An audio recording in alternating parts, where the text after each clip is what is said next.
आदाब नाजरीन। आज हम बात करेंगे गुलबदन बेगम की, जो कि हिंदुस्तान की पहली महिला इतिहासकार थीं, बाबर की बेटी थीं, हुमायूं की बहन और अकबर की फूफी थीं।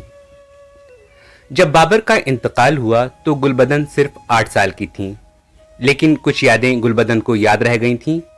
वो उन्होंने हुमायूं नामा में दर्ज कर दी हैं। हुमायूं और गुलबदन की मां अलग थीं, लेकिन फिर भी दोनों भाई बहन में बला का लगाव था।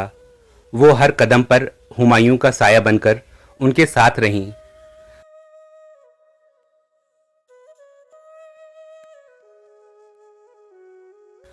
पंद्रह सौ छप्पन में जब अकबर ने दोबारा हिंदुस्तान में मुगल हुकूमत कायम कर दी तो वो भी वापस आगरा आ गईं।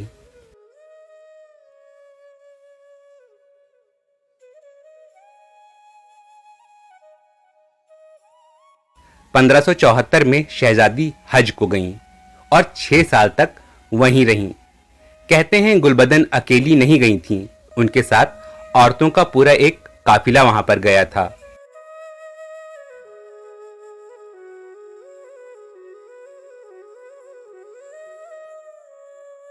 उस जमाने में अरब पर उस्मानियों की हुकूमत थी और सुल्तान मुराद उस वक्त खलीफा था।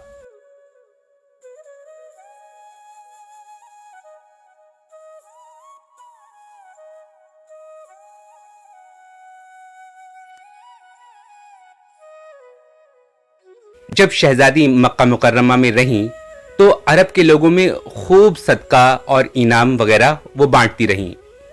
सुल्तान को खबर हुई तो उसने हुक्म दिया कि शहजादी उस्मानी हुकूमत से बाहर निकल जाएं, क्योंकि उन्हें लग रहा था कि इस तरह अरब में मुगलों का सियासी रुतबा बढ़ सकता है।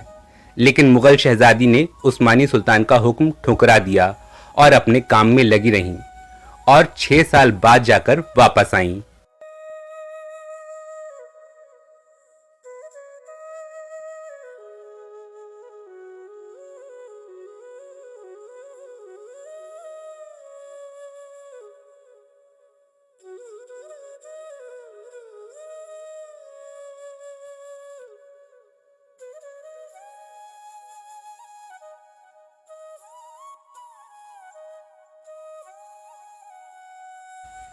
अकबर और उनकी मां हमीदा बानो को गुलबदन से बड़ी मोहब्बत थी।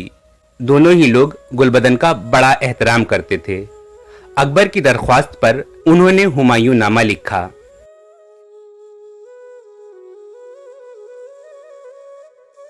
जिसमें दूसरे मुगल बादशाह नसीरुद्दीन हुमायूं के हालात हैं।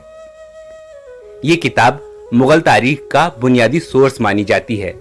अबुल फजल ने इसी की तर्ज पर अकबरनामा तहरीर की।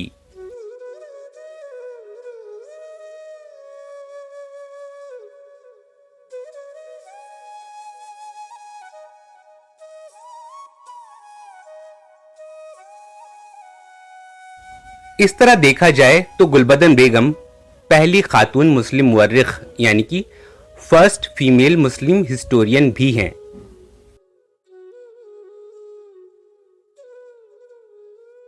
मरने के बाद गुलबदन को काबुल में अपने वालिद के करीब बाबर बाग में दफनाया गया था।